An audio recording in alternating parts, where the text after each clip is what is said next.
Chart को समझ लेते हैं एक बार। देखो पहले समझते हैं आज की ट्रेड कहाँ बनी हमारी और वो ट्रेड क्यों लेना जरूरी था। देखो मार्केट में ये लेवल था आपका राउंड नंबर का, ये था हाई लेवल का, तो ये था आपका क्लोजिंग प्राइस। अब मार्केट देखो यहाँ से बाइंग सेलिंग दोनों दिखा रही है, मतलब मार्केट में यहाँ पे भी टीएसटी वाले होंगे, लेकिन हम उन्हें कनेक्ट कब करेंगे जब यहाँ से लेवल टच होते हुए जाए। तो अभी टच कहाँ हो रहा है, इस राउंड नंबर पर। उसके बाद मार्केट में टच हुआ एफ आई के बाद। अब जब यहाँ से बायर्स बैठे तो यहाँ नीचे टच नहीं हुआ, लेकिन हाई को ब्रेकआउट दिया तो सारे एसएल इस राउंड नंबर के आसपास होंगे। तो सिर्फ हम ये कैंडल देखो क्लोजिंग के टाइम, इतने के लिए ट्रेड लेंगे क्या, 2-4 पॉइंट के लिए नहीं ना। तो सर हमने वेट किया, वेट किस चीज का किया कि मार्केट में एक पैटर्न टाइप का बने। तो देखो यहाँ पे एक पैटर्न टाइप का बना। अब मार्केट में एसएल कहाँ होंगे, इस वाले हाई के ऊपर। ठीक है, तो अब हमारी ट्रेड कहाँ बनेगी, अब हमारी ट्रेड बनेगी यहाँ पे।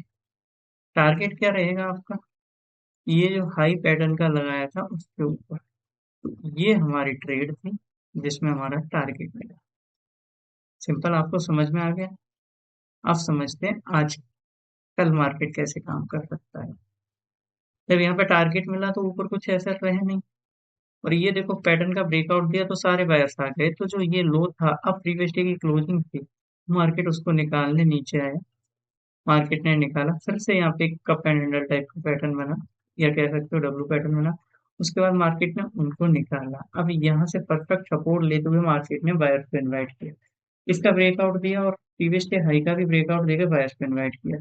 जब यहाँ से कुछ बायर्स बैठे तो मार्केट उनको निकालने के लिए यहाँ पे आके राउंड नंबर के नीचे क्लोजिंग दे दिया।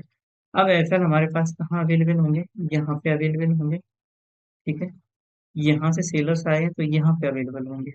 अब देखो मार्केट में कैसे काम कर सकते हैं, अवेलेबल तो होंगे लेकिन हमें कब काम में आएंगे, हमारे काम में आएंगे। देखो मार्केट अगर गैप डाउन खुलती है और 61% लेवल के नीचे आके क्लोजिंग देती है, तो हम वेट करेंगे मार्केट को एक पैटर्न बनाए, जैसे एम पैटर्न टाइप का बना दिया।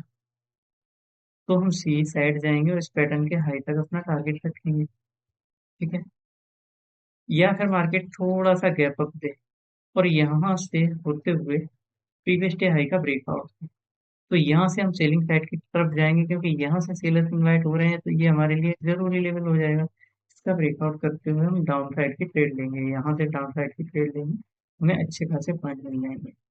या फिर मार्केट क्या करे, मार्केट यहाँ कहीं से ओपन हो और ऐसे करके सेलर्स को इन्वाइट करे, तो हम इस राउंड नंबर तक अपना बाइंग साइड के लिए टारगेट कर सकते हैं। सीधी सी बात है कि मार्केट में रिटेलर्स कैसे आएंगे वो हमें डिसाइड करना है, टारगेट पॉइंट कितने देंगे। और कहीं इसकी तरह खुला यहीं पे इसी लेवल पे, तो वहां पे हम कुछ नहीं समझ सकते, वहां पे हमें वेट ही करना पड़ेगा किसी पैटर्न का या किसी और एसएल क्रिएट होने का। मतलब जहां से रिटेलर आए वहां से एसएल रखने की जगह उन्हें मिल जाए, और वो एसएल रखने की जगह है, वो हमारा टारगेट पॉइंट होता है। तो जहां से हम टारगेट पॉइंट को टच कर सके ना, वहां पे हमें एंट्री करनी होती है। चलिए, ये तो था बैंक निफ्टी, अब निफ्टी और सेंसेक्स को भी देख, निफ्टी को समझ लेते हैं हम। देखो ये लेवल था मार्केट में, मार्केट ओपन हुई बायर्स सेलर्स। अब अगर ये बायर्स आ रहे हैं तो इनके स्टॉप लॉस कहाँ होंगे, ये तो आजकल हुआ है, इसके काउंट मत करो, ये राउंड नंबर है, क्या नीचे रखेंगे। देखो बीटीएसटी वाले को अगर इतना बड़ा गैप अप मिल जाए तो वो अपना एसएल क्यों देने आएगा, तो यहाँ तो एसएल नहीं रखेगा। मतलब इस लेवल से नीचे से टच नहीं हो रहा है तब तक ये हमारे कोई काम का नहीं था। अब मैंने कहा टच हो रहा है तो अभी भी कोई काम का नहीं है, क्योंकि एसएल रखने की जगह नहीं है, बायर्स इन्वाइट हो रहे हैं दिख रहा है, लेकिन एसएल कहाँ रख सकता है वो नहीं समझ में आ रहा है। हमने वेट किया तो देखो मार्केट ने हमें एक पैटर्न टाइप का बना के दिया, ये वाला। ठीक है, जब मार्केट में पैटर्न बन जाए तो मार्केट में जो टारगेट होता है वो देखो ये वाला लेवल होता है। अब नीचे तो नहीं आ सकता, लेकिन मार्केट ने जो पैटर्न बनाया है उसके अकॉर्डिंग अगर हम ट्रेड लें तो हमें टारगेट बड़े आराम से मिल सकता है।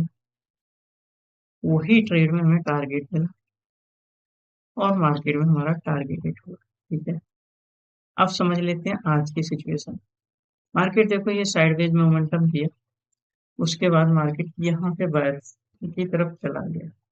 जब यहाँ से बाइंग की तरफ गया तो यहाँ से देखिए राउंड नंबर का सपोर्ट लेते हुए ऊपर की तरफ गया, ऊपर इस लेवल का ब्रेकआउट दिया। ऊपर कोई ऐसा लेवल नहीं है जहाँ से बाइंग सेलिंग हो सके, यहाँ पे एक पॉइंट है जहाँ पे दोनों तरफ के एसेट पड़े। अब मार्केट में यहाँ से बायर्स के आए होंगे, लेकिन उन्होंने प्रॉफिट बुक किया होगा या अभी भी रुके होंगे, वो हमें नहीं पता है। तो एक ये लेवल है। अब मार्केट में देखना होगा मार्केट कैसे रिएक्शन करता है। मार्केट खुलते ही इस हाई का ब्रेकआउट देता है तो बायर्स, अगर बायर्स आए तो हम उनका टारगेट रखेंगे यहाँ इस लेवल से। देखिए रिटेलर्स यहाँ के आसपास से इन्वाइट होने चाहिए या मार्केट में कोई पैटर्न बना के इसका ब्रेकआउट देना चाहिए। उस पैटर्न के लो तक हम पुट साइड के लिए ट्रेड कर सकते हैं। दूसरा पॉइंट, मार्केट फ्लैट ओपन हो और पहली कैंडल 61% के नीचे क्लोज की हो। तो ऐसी सिचुएशन में हमें कोई पैटर्न बनने का इंतजार करना पड़ेगा या फिर इस लेवल से जो ये प्रीवियस डे का हाई है, यहाँ से मार्केट को बायर्स को इन्वाइट करना पड़ेगा। उतने बायर्स इन्वाइट हो जाएं कि यहाँ तक हमारा टारगेट पॉइंट हमें बड़े आराम से मिल जाए, तो हम एक पुट साइड की ट्रेड ले सकते हैं। तो डिपेंड करेगा कल रिटेलर्स कहाँ से आ रहे हैं और वो अपने इन्वाइट होने के बाद ऐसे किस पॉइंट तक रख सकते हैं। उसी के हम अकॉर्डिंग हम ट्रेड डिसाइड करेंगे और हम एंट्री करेंगे।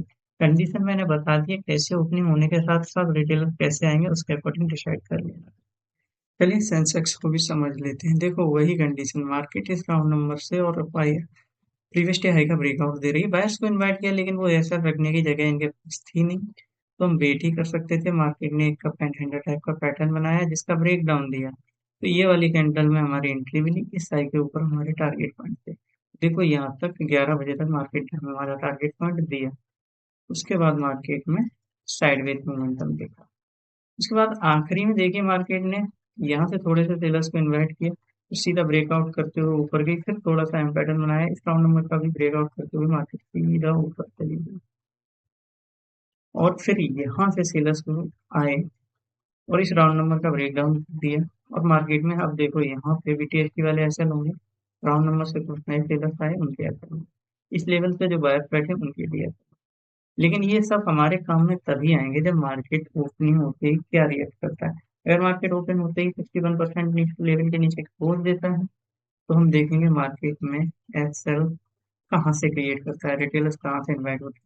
मान लो मार्केट में रिटेलर्स यहाँ से क्लोज देने के बाद जैसे नीचे क्लोज, फिर इसका सपोर्ट लेके मार्केट ऐसे ऊपर गया, तो हम यहाँ से कुछ साइड की ट्रेड बनाएंगे, इस लेवल तक अपना टारगेट बड़े आराम से रख सकते हैं। थोड़ा सा वेट करेंगे, राउंड नंबर निकलने देंगे बाकी इंडेक्स से हेल्प लेते हुए, तो हम गुड साइड की पोजीशन बना सकते हैं। तो उसकी कंडीशन ये है कि मार्केट यहाँ से ऊपर जाए और ऐसे ब्रेकआउट दे दे तो हम गुड साइड की ट्रेड ले सकते हैं। और जो मार्केट में रिटेलर्स यहाँ से आना स्टार्ट हो गए हैं तो उनका हम अपना टारगेट बना सकते हैं। और भी कंडीशन हो सकती है गुड साइड के लिए, जैसे मार्केट यहाँ पे ओपन है, ऐसे करके ऊपर जाए, राउंड नंबर का भी ब्रेकआउट दे, यहाँ से पुट की पोजीशन बनाओ और आपको ये वाले लेवल तक बड़े आराम से टारगेट मिले। ठीक है। अब बड़ा गैप अप या बड़ा गैप डाउन हो तो उसका मैंने बता दिया, 61% नीचे से जाए तो मार्केट में रिटेलर्स आएंगे। रिटेलर्स इन लेवल से आते हैं या पैटर्न से आते हैं वो हमें डिसाइड करना पड़ेगा। Same condition big gap up या बिग गैप अप में होगी। तो रिटेलर्स जैसे आएंगे उनके अकॉर्डिंग उनके एसेट्स कहाँ रखे जाएंगे वो जगह हमें पता चल जाए, उसी के अकॉर्डिंग हम अपनी ट्रेड डिसाइड करेंगे और मार्केट में एंट्री लेंगे। मिलते हैं कल नई वीडियो के साथ।